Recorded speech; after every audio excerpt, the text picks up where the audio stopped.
Lowe's knows how to help make your home holiday ready for less. Get Select Style Selections vinyl flooring for just $1.99 per square foot and have it installed before the festivities begin. Our team can help you every step of the way. See a Lowe's Red Vest associate or visit Lowes.com/holiday install to get started.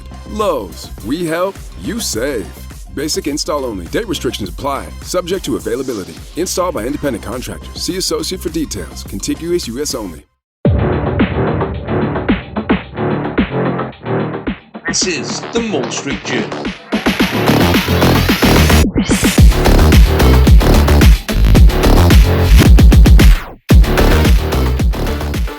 Hello, cheers, and welcome to the Mall Street Journal, the American rugby pod that brings you all the latest news and reviews for the MLR, the WER, the women's and the men's Eagles, and whatever else we can find as we cast our eyes across the USA rugby landscape. We are part of the Global Gainline Network. We can be found on all your usual platforms, including YouTube, Spotify, and iTunes. If you haven't already, give us a like or a subscribe, or you know what? Send us AJ McGinty's Netflix login on a $100 bill with a nice note saying how totally lovely we are. This is episode 6. You may recall that I'm David Lawrence. I'm joined once again by the full team. Coming to us from Texas is the man who talks the river talk and walks the river walk. It's Kolya. Kolya, how's everything this week? Good. Along with rugby this week, I watched the All-Ireland hurling final. Really? How was it? And who won? Tipperary beat Cork in one of the best second halves of any sport I have ever seen. Where on earth did you watch that? I'd say not particularly legal ways. Regular, normal ways that it doesn't matter. And I also got the highlights from that, and it sounded really fun. Really? You guys have really big binoculars, I guess. That's exactly right. Well, we've also got Eleanor Rugby herself. Julia is back from playing both tight head and scrum half for the Phoenixville Whitehorse women's rugby team in Eastern PA. Julia, you must be exhausted. I am exhausted, especially because, as I'm sure you also mentioned, I had to first attend the doubleheader on Saturday, right, and then play all of Sunday all the way in Texas. It was tough, but if anybody can do it, it's me. So do either of you have anything, to report from the home turf? For my own part, I just finished a very long-winded conversation with my friends from the Scottish Rugby podcast on my other show, The Scrum of the Earth. So I'm a couple of beers in. I might be ahead of you a little bit. We are catching up with you. Nice. Yep. Well, our tradition is to start with some news. I'll toss it over to Kolya. What have you got for us this week? So there's two big bits of news, one of them just breaking. That one is that we know where the USA will be, or the USA men's Eagles will be playing for the November internationals. They will be traveling over to the Caucasus Mountains to play the Republic of Georgia in at least 2 matches. Wow. That's a really good set of fixtures for us. I think in this pod's opinion, that's a really great fit. I think we're going to, I know I use the phrase a lot, but I think we're going to learn a lot about where the team is at, especially as we look ahead to 27. I think it's a great fit. Yes, it's going to be fun to see how we match up with the top of tier 2. Exactly. And then the other bit of news is the under 20 World Cup just ended. Yes. And at the end of the competition, they announced that they are expanding it and that the United States will be in it next year, or in the next iteration. Oh, that's good news. Yes. So our under 20s will be playing the best of the world in an expanded 20-team tournament. Incredibly good news for our development pipeline. Something that we talk about on this show, and we'll be talking about on this show quite a bit. The development of a pipeline. Obviously, development is a big item for USA Rugby. Like I said, as we look ahead to this next set of World Cups that we really want to perform in. It feels like World Rugby is actively being like pushing us. They're like, we really need you to not be embarrassing in a few years. It's interesting you say that, though, because the read that I'm getting from other nations, especially nations that consider themselves rugby nations above the USA, a lot of them feel that the recent spate of performances from the men, as if the women don't exist. But of course, to these people, they don't. But the last spate of performances that we've put on is somehow a reason that we shouldn't be hosting a World Cup. Somehow a reason that we shouldn't, perhaps be considered even tier 2. Maybe we're below that. All sorts of narratives, I think. We can say it on this podcast. I'm glad. Maybe it does feel like they're dragging the men kicking and screaming, but the women have been kicking and screaming to get there. So that's a great way to put it. Julia, anything to add? I came up blanks this week for actual news. Not a lot of news from women's land other than what we're going to discuss with the USA women's performance against Fiji, which was great. I'm excited to get into it. Otherwise, of course, we are just on squad watch. There has been a squad announcement. That was a huge deal. I believe it was either Thursday evening or Friday morning. My days are blending together, my bad. But that was announced quickly before the Saturday match, where you ended up seeing basically everybody that they expect to be on that plane. Yeah. And from there, we're looking ahead to Canada in the next week or 2 weeks. August 1st. It is August 1st, so almost, or like a week and a bit. It's fine. Lightning, unfortunately, didn't strike twice for the USA this weekend.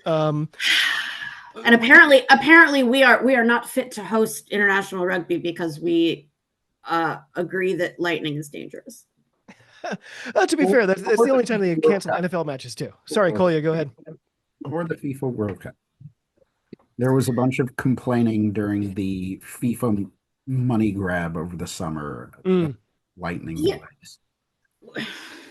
Fine, but you know what?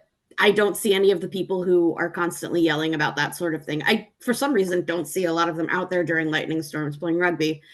Maybe there's something there. I'm not sure. But in terms of my national team, I would like them to be inside during the active lightning, which, as somebody who was present there for, it was very there. And actually, if you really want to feel bad, you should look up what happened an hour or two later in DC. There were devastating flash floods. We're really glad that all the national teams got out safe. Yep. Devastating flash flooding about 6-7 blocks from luckily where Audi Field was, is the place that tends to flood very much, but nearby is because we were built in a swamp. Well, yes. The Cesspool on the Potomac was the name of the essay Lisa Simpson wrote in the famous Simpsons episode. I was going to say long before somebody else called us the swamp. Well, we were all kind of secretly hoping that the lightning might strike one particular player, but the men did play after a long and, for the viewers, unexpected lightning delay. USA Rugby didn't do a bang-up job of, keeping fans in the loop. When it happened, the broadcast quality overall was really good, though. For me, Kolya, same for you. Did you enjoy the broadcast? Do you think it was well put together? We did some complaining about the comms during the first fixture, but overall, I feel like, the broadcasts were pretty good. Yeah, the broadcast seemed really well done.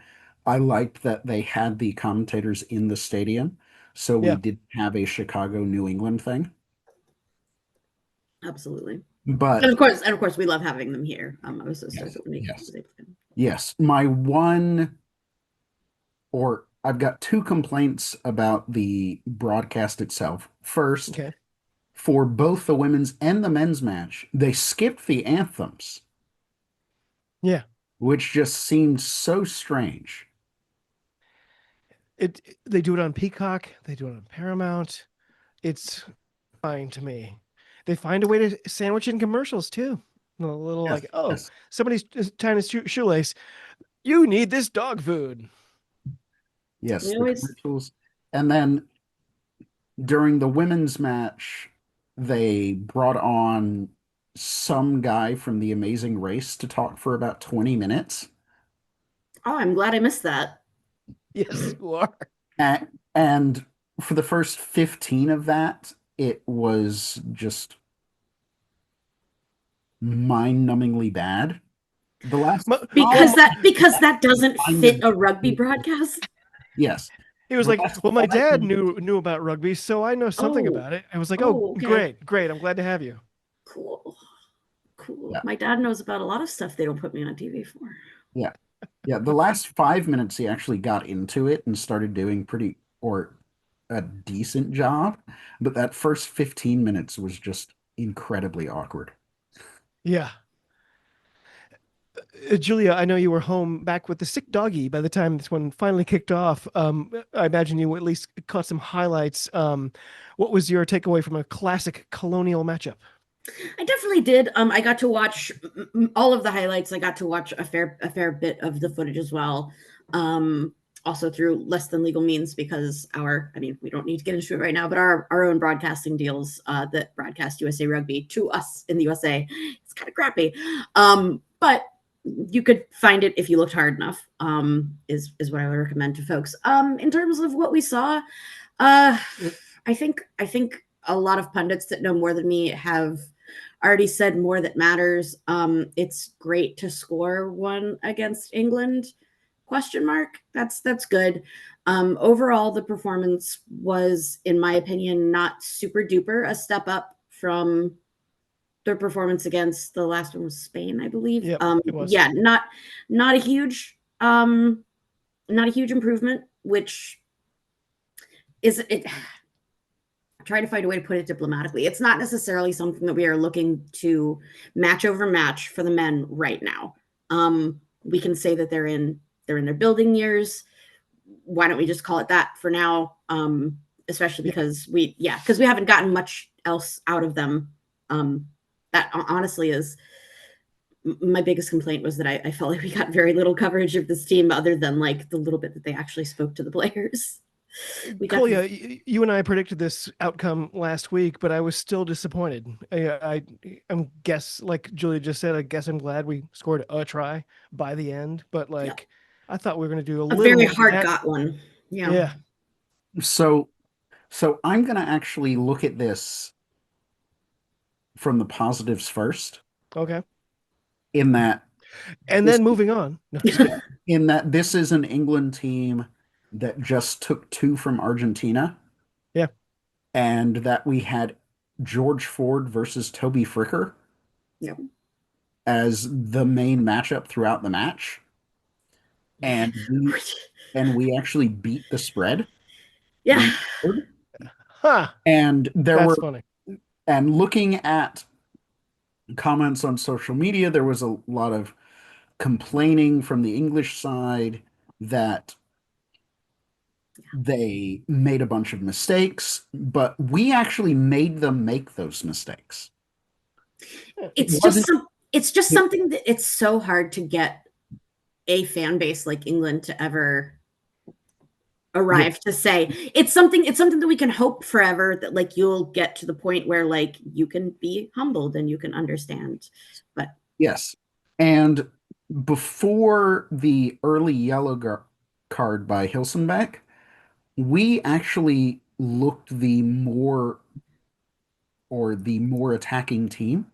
Hmm. Once that yellow card happened, we fell apart. We didn't really know what to do. Yeah. We put Tom Pittman in his in only his second cap for the US at 10, and he almost made one of the worst mess ups I've ever seen on a rugby pitch, where he decides to throw it back to the England player on his own try line, trying to regather a kick. And There were multiple USA boneheaded plays this weekend. yes, yes, yes, in both the women's and men's matches. And Are you worried about Scott Lawrence? Do you think there's a coaching issue at all, or do you think we're good? coaching wise, I'm actually positive. It looks like we're building a system. I like the moonshot thing. I like his whole Yes. big The majestic thing I idea. don't like is the selection. Is And Toby I'm not Frick? sure if he's fully in it. So I was talking to y'all in the chat earlier. The MLR put out its first team, second team, and honorable mentions, and there were four USA players on any of those three teams. Yeah. Like, I don't know why, say, Brock Webster, Schumacher weren't playing at fullback. I don't know why our hookers were who they were, because as I mentioned in my little video pre-match, Yeah, did they answer that question? That Two was what I weekends in a was row, we yes, played a was what I non-hooker was at hooker. very yes, curious about. yes, What a decision. and when we were in any sort of space where we could move for, say, a maul try, the lineout was off. Hmm. That was my Which big really negative. takes away options. Yeah, is we once again played a hybrid hooker at hooker. It didn't work. We played Toby Fricker at wing instead of and George Ford ate him the entire match. Just every single kick was towards Toby Fricker, and he wasn't able to deal with it. On my other show, The Scrum of the Earth, I got to interview Toby Fricker because he was playing for the Free Jacks. Incredibly nice guy, really thoughtful, really Yeah. I insightful, had like him a great lot. things to say. I like him Yeah, so much. a And of lot of good course, to say. I had the mistake of I made I the think mistake of he being should like, have oh been yeah, playing at you fullback had the that match. I was like, oh, the last time you scored a try was this day in the URC, and he was like, He he was was like, like, oof. he was like, yeah, that was the day I then got injured, and I was never back on the field after that. So I was like, oh, thanks. Yeah. And then the other main negative, and this is something I expected beforehand, is that England's defensive line speed just Blew it we away. could not adapt to it. Yeah. Mm, Cunningham South on his own could have played defense for England, and we wouldn't have scored for the first half. I love that man. He's incredible. Like, Julia, any final thoughts about this one? No, I really, oh, go on. I was just gonna say, like, it was kind of fine. Like, I expected to get our asses kicked, and we kind of did, but it wasn't that bad. I'm kind of like, yeah, that's fine. That's exactly what I was going to say. Was it both met our expectations, and it felt like we were going, at least this pod was going into it with what we now know are pretty reasonable expectations. In fact, I look back at our predictions and they were all more or less on. And you're right, it wasn't an ass handing. I do think that I should have led with the better. I should have taken Coley's approach. I should have led with better news. I agree that it looked like there was a continuation of learning how to control tempo. That there were several moments where this team was in control. That means something. There are good things ahead. Especially as you said, if you have no problem with the coaching, then I'm happy to say that I think that there was probably a positive impact from coaching. Otherwise, yeah, I don't have anything intelligent about it because it was just they survived. They played yeah, it. My yeah. 3-word takeaway from this series is Ben Le Sag. Great. Golia, were you about to say something? Uh, all three of these matches are building to Right. that Canada match in the Pacific Nations Championship. Right. Yes. Canada had an okay match against a Spanish B team the day before. Mm. And I think a lot of people are missing that Spain changed their entire lineup for that Canada match from what they did with the US. It's true. Spain saw us as the bigger threat. But Good. Wow. it was still very much their scrum half just bossing it the entire match. Yep. There was a difference between there was a difference in rugby IQ. I hate to kind of make it. Yes. I don't like to flatten it that way and make something very 3D like more 2D, but ultimately, Yes.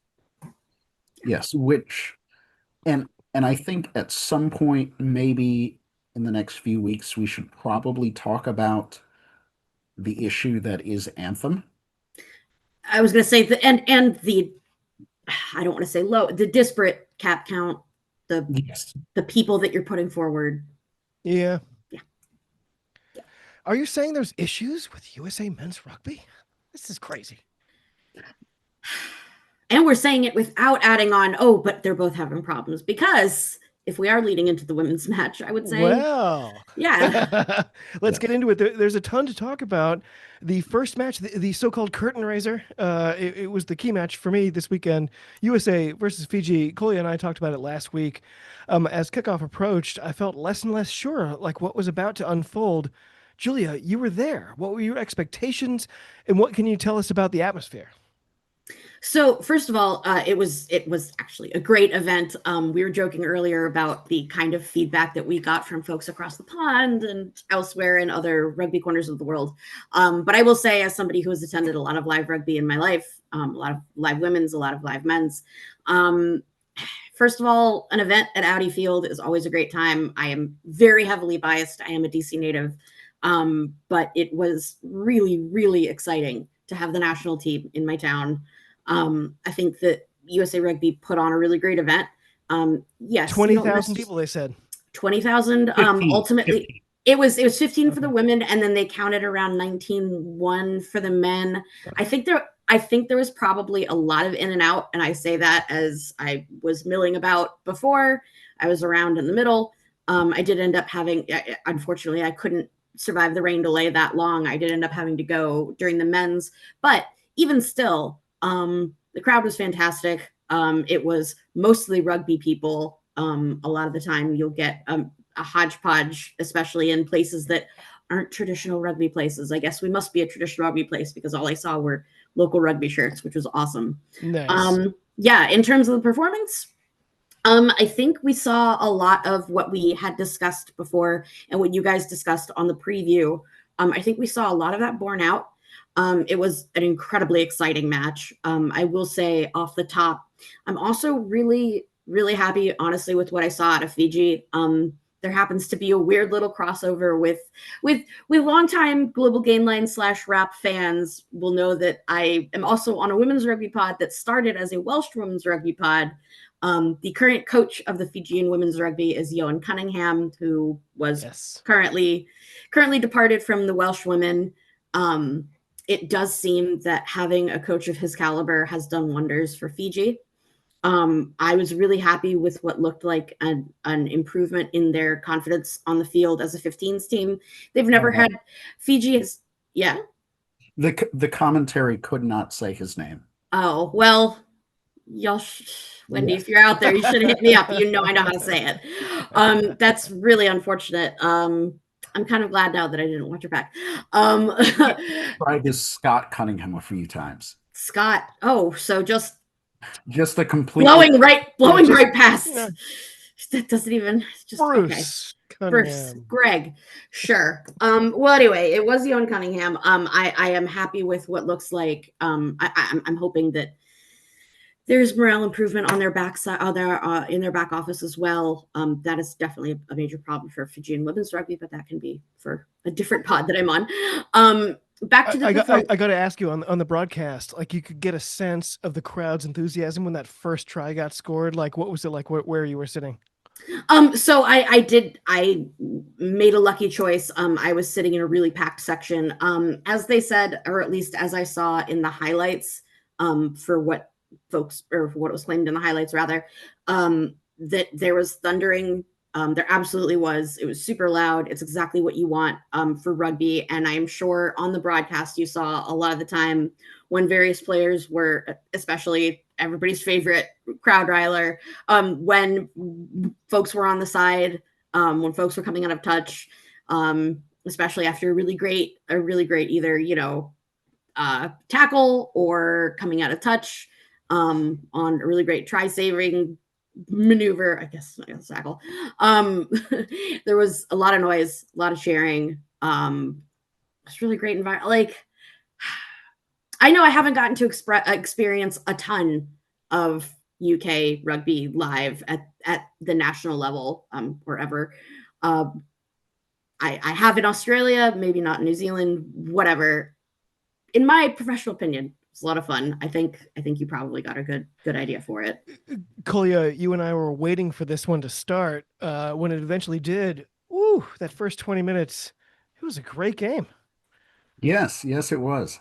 Hope Rogers completely dominated the first 40. Oh, That's right. That's my girl. Yeah, she did a great job. One of the best props The on her. defensive line out was really, really good. And there were two things I was keeping an eye on. First, due to all the hubbub about her, was Alona Mar and how they'd use her. I don't think having her at center is the best idea, Nobody does. but that's what they keep doing. Nobody does. And I kept seeing her move away from that position and either play at 9 or at second receiver Mm-hmm. throughout the match. Neither of which were her job. Yes, go on. Yeah, neither of which were her job, but she just kept doing it. She sure did. And she got 2 charge downs during the match, which was Awesome. fun. yeah. Look, nothing is going to take away from the woman being 5'11" and made out of bricks. Yes. Like yes. nobody's, Collier, you must not know. Oh, I'm the resident Alona hater. And by hater, Yes. by hater, what people mean is that I have legitimate criticism about the rugby Yes. side of it. That you have And occasionally absolutely said something that is not gushing. that is not gushing, and none of it has anything to do with her as a person, but somehow I am still a hater. Yes. No, my only problem with it is that center isn't where she belongs. Yeah.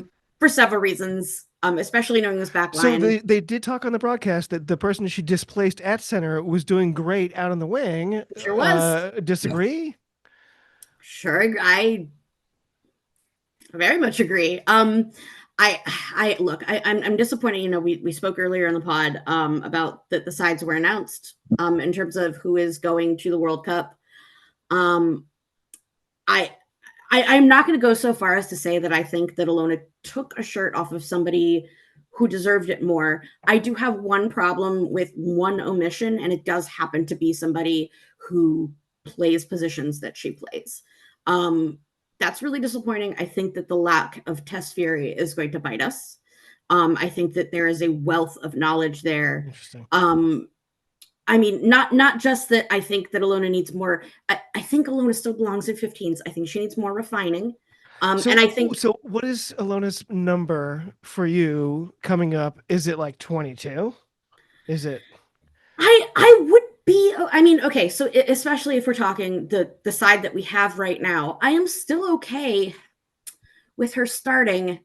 I mean, so here's the thing, and you know, here's the spiciest we're going to get probably on this episode will be me and my opinions backed in a lot of facts. Sorry, everybody who's not going to like this. It is a poorly kept secret that part of her negotiation for taking her contract for USA Rugby, which this is already questionable, but part of it was after her time at the Bears, where Bears didn't give in and only put her at the center once. And from somebody who talks a lot to the Bears back office, it wasn't successful for that match. The coaches had a lot to say that I would now say about it, and that Sione has said in fewer words. But her contract was she does not like the wing. She will only play at center. She has been interviewed. She was interviewed a few times when she was at PWR. And I think it wasn't the Rugby breakdown. It was somebody else on the Rugby Network, their internal show. She was like, you know, wing just isn't my happy place. And then kind of the rumors / facts started coming out that that's what she said, is that she said to make it worth her while to be on the 15s team, she has to be at the center. Just to be at center. So, okay. There's no reality in all of the string theory dimensions in which you take a Lev Kelter out of this side. So it leaves one number. If you're not going to play on the wing, I think.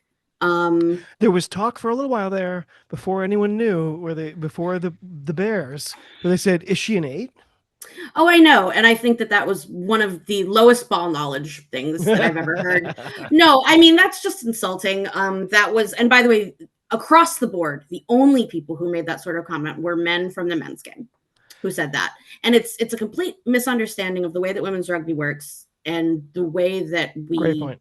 the way that we utilize strategy, even just the kind of to us three here and to other people who take women's rugby seriously, it's kind of like a top level piece of knowledge that it doesn't matter your physical power necessarily as much as positional knowledge, because the range of bodies in women's versus men's is much wider.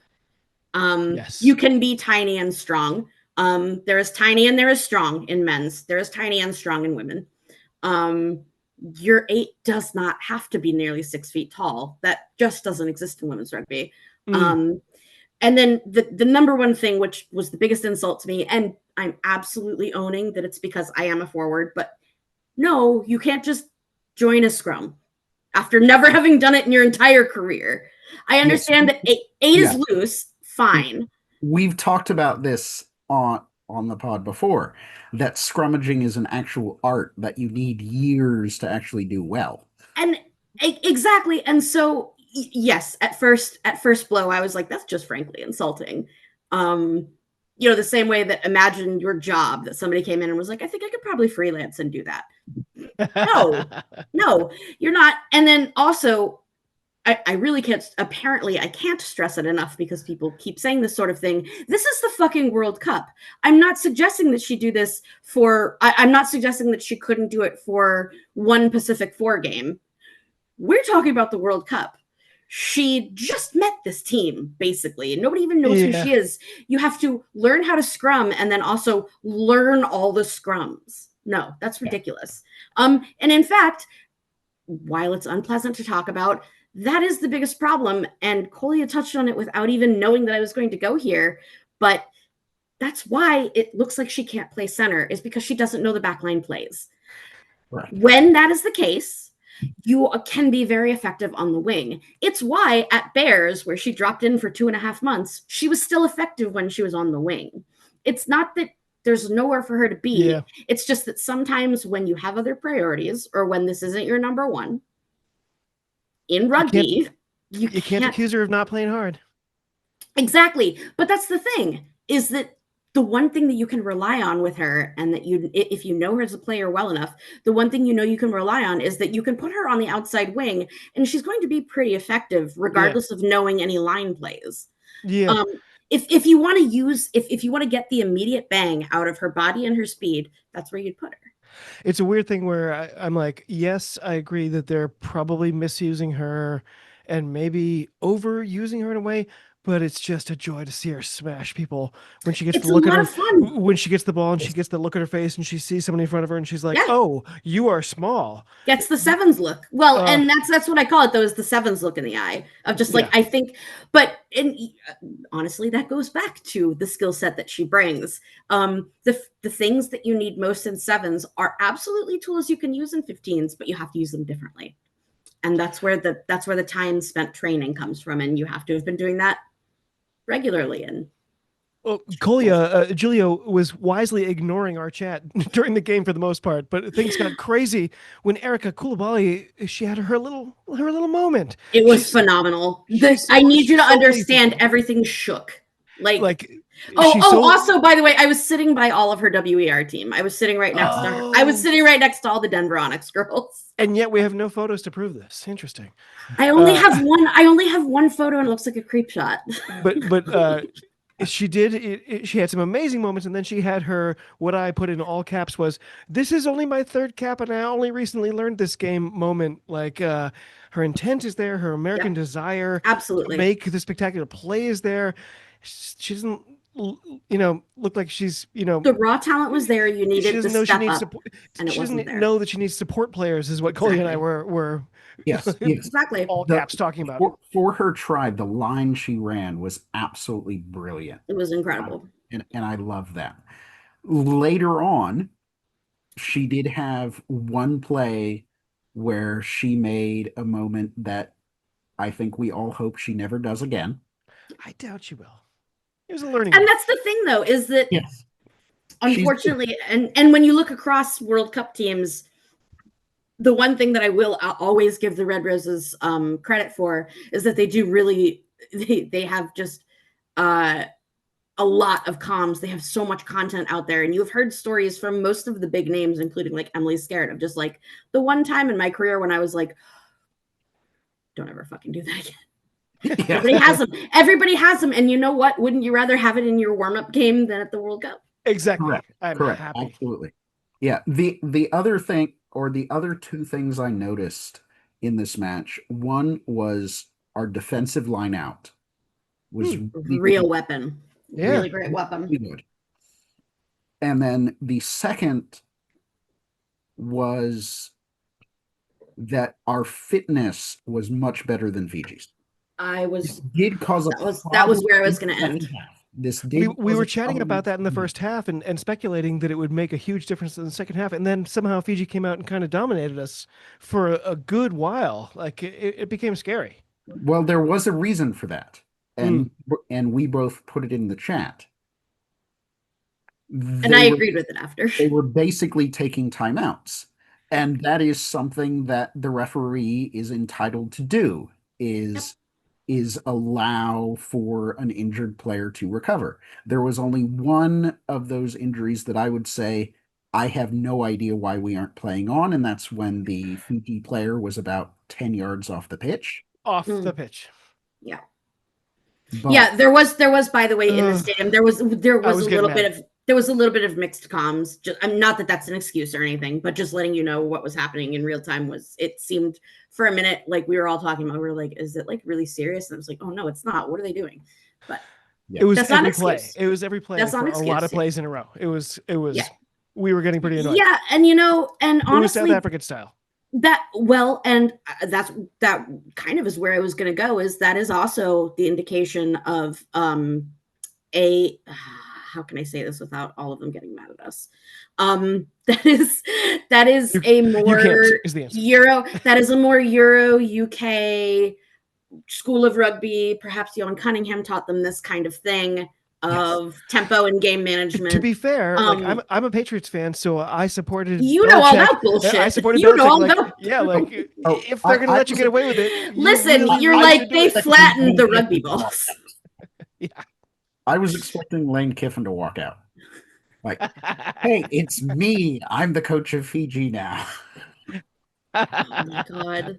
Johan can't get fired from another team. So I just want to talk about Hope Rogers. Please. How crucial she was for this weekend. One of my favorite USA products. She was everywhere on the field. That's exactly the word Koya used in our chat. She was a freaking menace on defense. She won at least 2 or 3 turnovers. They were all deep in our territory. Like there were multiple times when Fijian players looked to go through a gap but discovered, oops, that's not a gap. Hope Rogers is there. And like her sort of condor-like wingspan, like boom, your ass is on the ground. She was utterly dominant. There were so many times when Fijian plans went up in smoke as they tried to get the ball up Hope Alley. She was absolutely magical, just rant over. Every carry seemed to be about 5 meters. Yeah. Every carry. At least, yeah. It's my podcast, so I can finally say this freely and with my full chest. I fully believe 100% that if Hope Rogers were English, she would be up there with Sarah Byrne. I think she's one of the best props probably in the world. Wow. And imagine if they were able to be on the same team and like challenge each other. Whew. Well, look, imagine them both on the Barbarians. That's all I'll say. This is fantasy rugby we're getting into now. I'm just saying, if she could be a lion, I think if Hope could be a lion, she would be a contender. So also, by the way, Hope Rogers' arms, she's such a beast. Like she's also jacked to shit. I've been going to the gym. So I Julia, I think you have tattoos. Kolya, do you have tattoos? I do not yet. I do not have any tattoos, but I like the temporary tattoos because then I can switch them out and have them as long as I want. You look cool. So I had a couple of temporary tattoos. I'm at the gym. I'm on my little bench. I'm going, lifting my little meager weight. This guy comes in. He's like 6'6". He's like 380 pounds of all muscle. He's like not a fitness model, but a like weightlifting model. But good. And from like head to stern tattooed. And I was like, am I just cosplaying this guy? Listen, everybody has to have somebody they look up to. physically or otherwise. Yeah. And the funny thing about Hope Rogers is both you and I in the chat were going in between who would be our women or our woman of the match. Yes. We both decided not Hope Rogers. We both picked Lev Kelter. And like, I hate to say it, Ultimately, I agree. they took out Ultimately, I Hope agree. Rogers. Hope Rogers went off Oh, in around 50 or right. 55 minutes, and I think it was exactly the right call because we turned the scrum around right at that moment. It is, Yeah. and also it was great and like a really fun match and everything, but don't risk it. The one thing that I think we're learning this actually across the internationals overall, and obviously you learn it every time there are warm-ups for anything, but there's so many risks. And there are names that are being taken out right now. I mean, thankfully not on USA, but on other teams that it's not worth it. Take her off.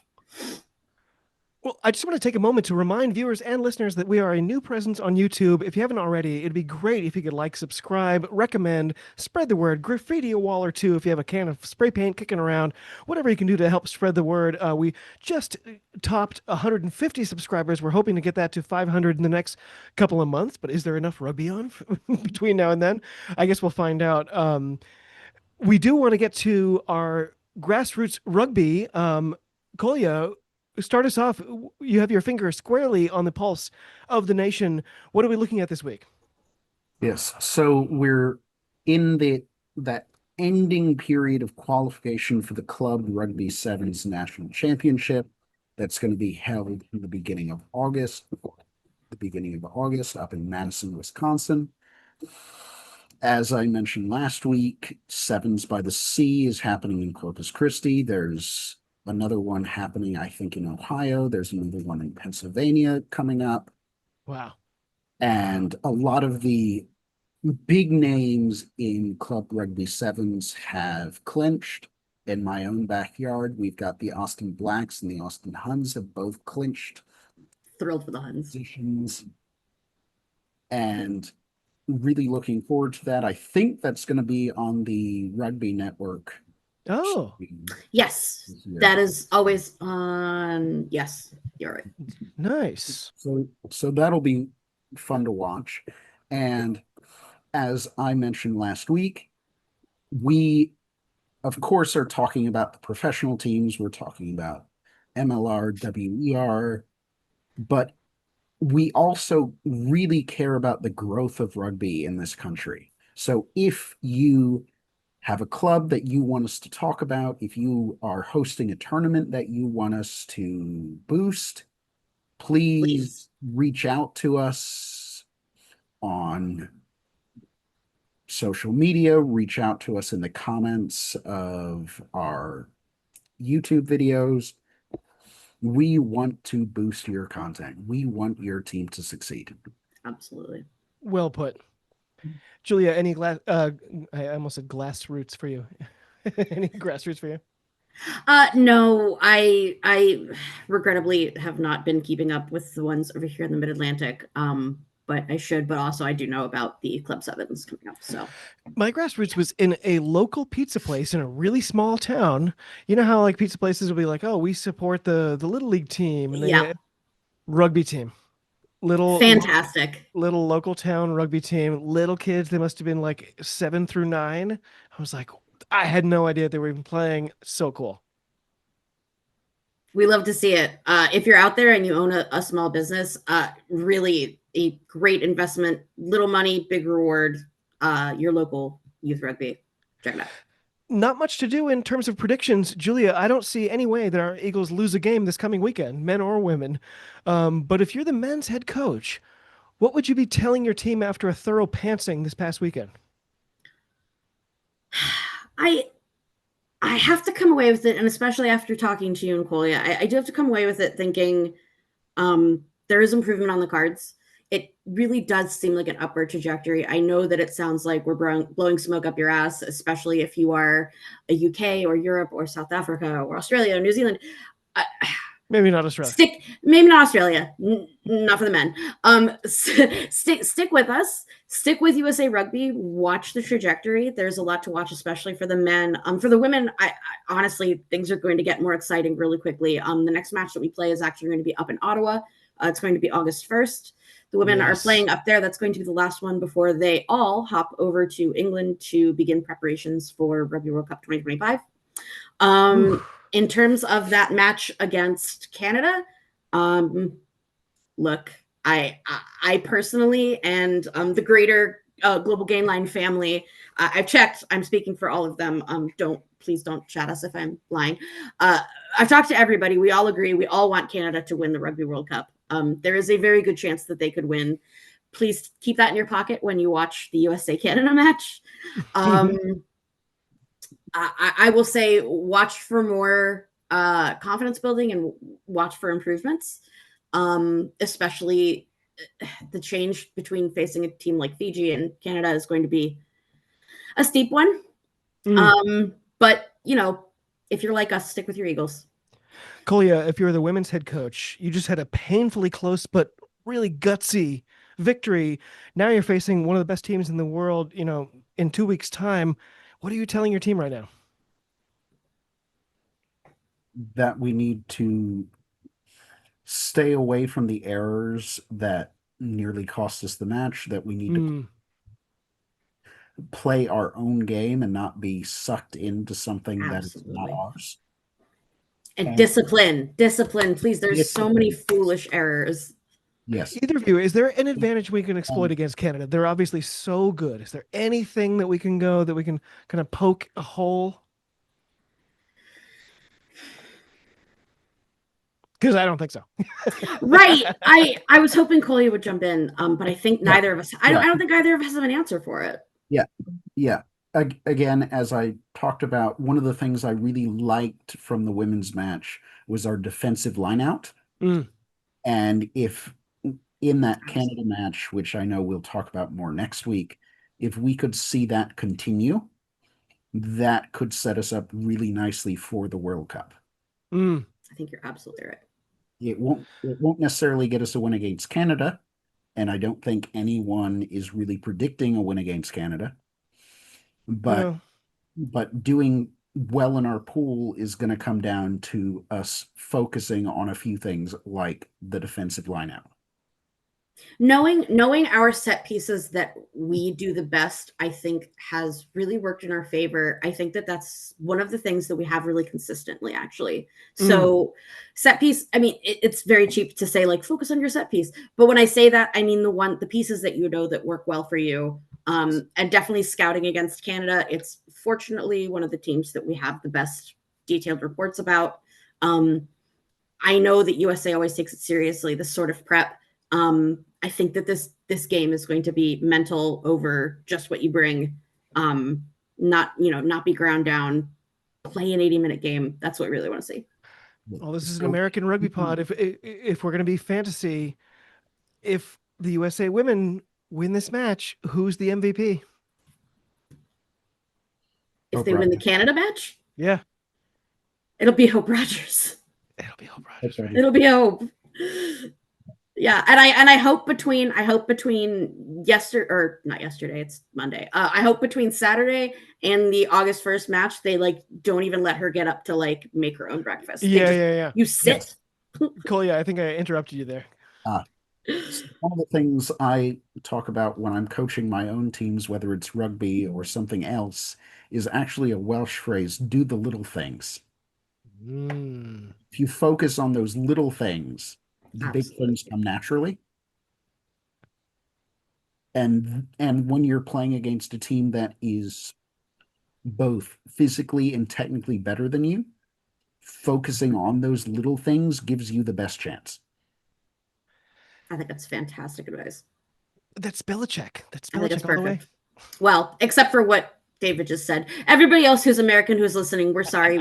We unfortunately love him, and we have to keep him despite where he's from. And if you haven't seen the YouTube series Do Your Job featuring Bill Belichick, woo, it's so good. God.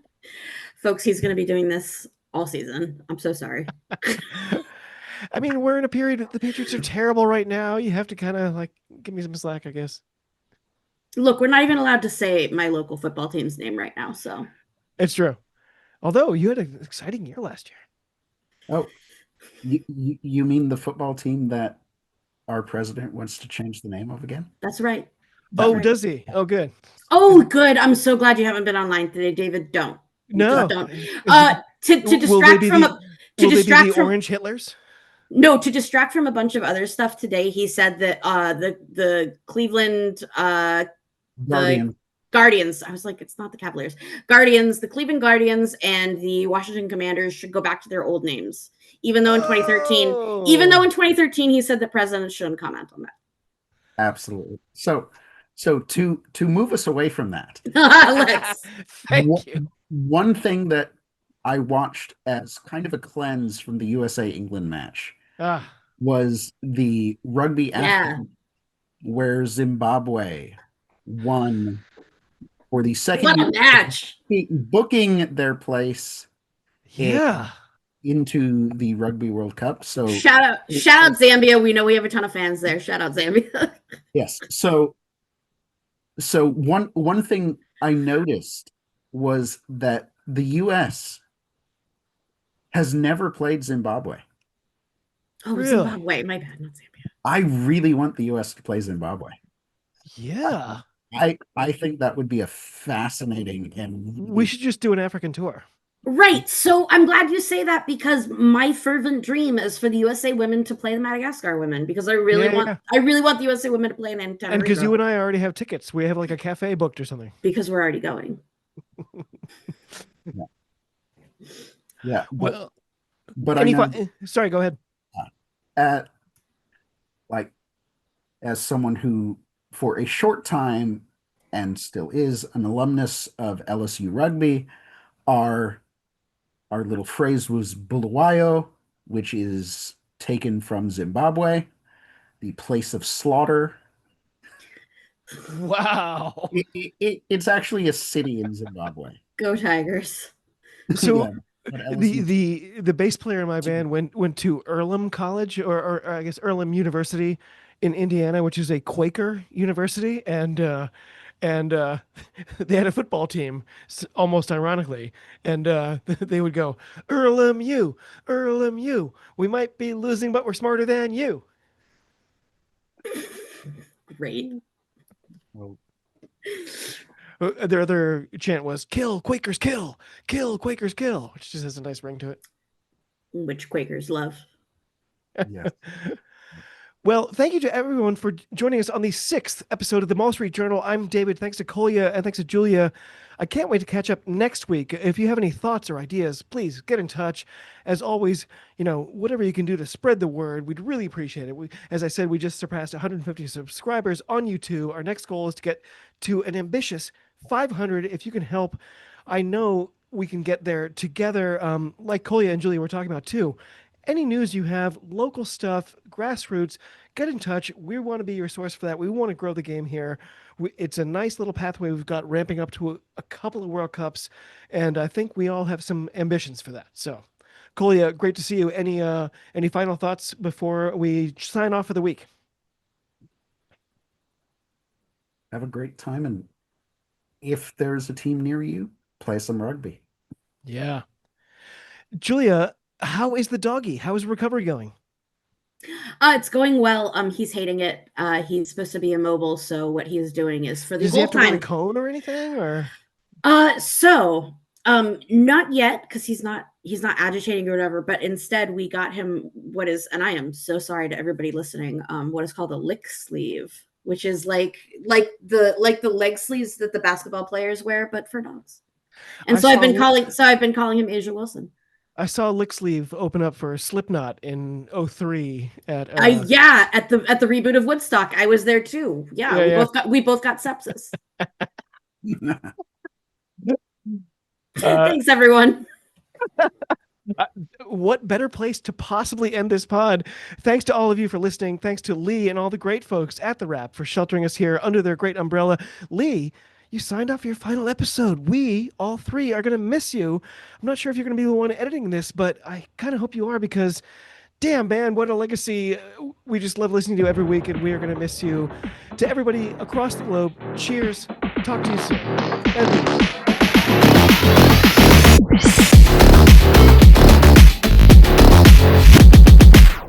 That was the Mall Street Journal. You can subscribe to our YouTube channel, you can like us on Facebook and on Twitter and do all the usual things. More importantly, join us again next week for more of the same.